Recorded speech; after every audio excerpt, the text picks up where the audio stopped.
ఎన్నికల తర్వాత ఈ రాష్ట్రంలోని ప్రజలందరూ కూడా చీకట్లో నుంచి వెలుగులోకి వచ్చామనే అభిప్రాయంలో ఉన్న పరిస్థితుల్లో ఈరోజు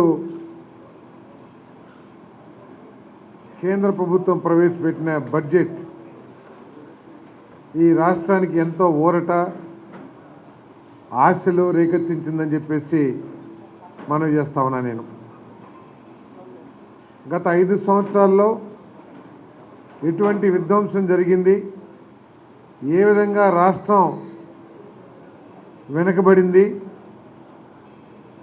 రాష్ట్రానికి జీవనాడి లాంటి అమరావతి, పోలవరం, ఉపాధి ఇవన్నీ కూడా ఏ విధంగా ధ్వంసం చేయబడ్డాయి, ఈ విషయాలన్నీ కూడా మరి చంద్రబాబు నాయుడు గారు ముఖ్యమంత్రి గారు శ్వేతపత్రం ద్వారా కానివ్వండి, లేకపోతే గత ప్రభుత్వంలో జరిగిన వాటి విషయాల మీద చర్చలో కానివ్వండి తెలియజేయటం జరిగింది. ఈ రాష్ట్రాన్ని ముందుకు తీసుకెళ్లటం కోసం మరి కేంద్ర ప్రభుత్వ బడ్జెట్లో ఈ రాష్ట్రానికి సాయం చేసే విధంగా మరి కొన్ని ప్రకటనలు ప్రకటించడం చాలా సంతోషం కలిగించిందని చెప్పేసి మనం చేస్తున్నాను. మనందరికీ తెలిసిందే, పోలవరం ప్రాజెక్ట్ అనేది ఈ రాష్ట్రానికి జీవనాడి లాంటిది. ఈ రాష్ట్రంలోని వ్యవసాయ రంగానికి, అదేవిధంగా రైతులకి జీవనాడి లాంటిది. మనం చూస్తూ ఉన్నాం, ఈరోజు కూడా వర్షాలు లేకపోతే కృష్ణా డెల్టాకి కూడా పట్టిసీమ ద్వారా వస్తున్న నీళ్లే ఈరోజు మరి ఆధారమైన విషయం కూడా మనందరికీ తెలిసిందే. మరి ఈ పరిస్థితుల్లో పోలవరం పూర్తి చేసుకోవాల్సిన అవసరం చాలా ఆవశ్యకత ఎంతైనా ఉంది. మరి చంద్రబాబు నాయుడు గారు 5 సంవత్సరాలు ముఖ్యమంత్రి అంటే 2014-19లో 72% ప్రాజెక్టు పూర్తి చేస్తే 2021-22 కల్లా మేము పోలవరం పూర్తి చేసి నీళ్లు ఇస్తామని చెప్పుకున్న గత వైఎస్ఆర్ కాంగ్రెస్ పార్టీ ప్రభుత్వం పూర్తిగా వైఫల్యం చెందటమే కాకుండా ఆ ప్రాజెక్ట్ని పూర్తిగా నాశనం చేసి మరి ఏ విధంగా ఇబ్బంది పెట్టింది మనకు తెలుసు.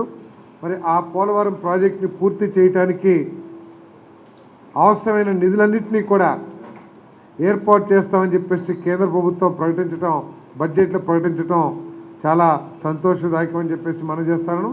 మరి తప్పుకోకుండా చంద్రబాబు నాయుడు గారు, పవన్ కళ్యాణ్ గారి నాయకత్వంలోని ఈ రాష్ట్ర ప్రభుత్వం, మరి మోడీ గారి అండతో, కేంద్ర ప్రభుత్వం సహకారంతో ఈ ప్రాజెక్ట్ని పూర్తి చేస్తాం. ఈ నమ్మకం కూడా రైతుల్లో కలిగిందని చెప్పేసి మనం చేస్తూ మరి కేంద్ర ప్రభుత్వానికి ధన్యవాదాలు తెలియజేస్తున్నాం.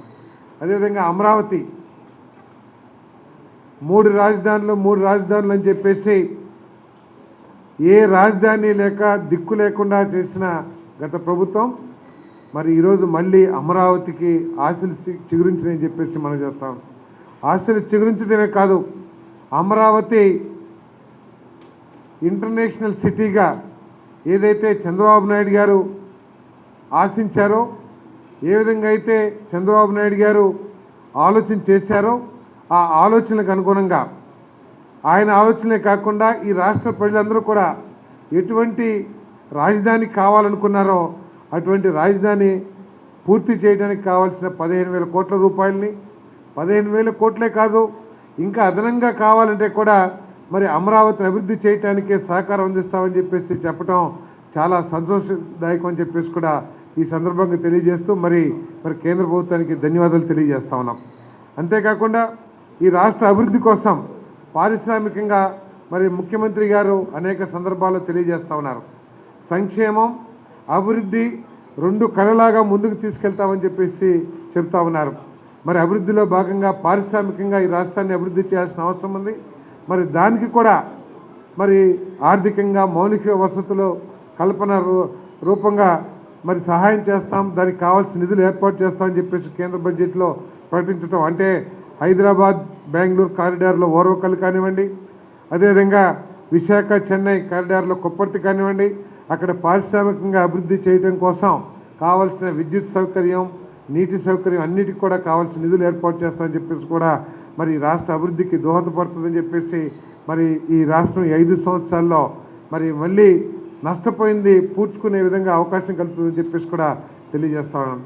అదేవిధంగా మరి విభజన చట్టంలో ఏదైతే వెనుకబడిన ప్రాంతాల అభివృద్ధి ఉందో దానికి ఆర్థిక సాయం చేయటమే కాకుండా కొత్తగా ప్రకాశం జిల్లాని కూడా వెనుకబాటు ప్రాంతంగా జిల్లాగా గుర్తించి దానికి కూడా ఆర్థిక సాయం చేస్తానని మరి కేంద్రం బడ్జెట్లో ప్రకటించడం చాలా సంతోషదాయకం అని చెప్పేసి మనం చేస్తూ మరి ఈరోజు ఈ రాష్ట్రంలో చంద్రబాబు నాయుడు గారు, పవన్ కళ్యాణ్, లోకేష్ గారి నాయకత్వంలో వారు పడే కష్టం, దానికి తోడు మన మోడీ గారి సహాయం, ఈ రెండుతో తప్పకుండా ఈ రాష్ట్రం ముందుకెళ్తుందని చెప్పేసి మరి మనం చేస్తూ రాబోయే 5 సంవత్సరాల్లో ఈ రాష్ట్రాన్ని మళ్ళీ గాడిని పెట్టి ఈ రాష్ట్రం దేశంలో నెంబర్ 1గా ముందుకు వెళ్ళే విధంగా ఈ ప్రభుత్వం పనిచేస్తుందని చెప్పేసి మనం చేస్తూ మరొకసారి కేంద్ర ప్రభుత్వానికి ధన్యవాదాలు తెలియజేస్తా ఉన్నాం.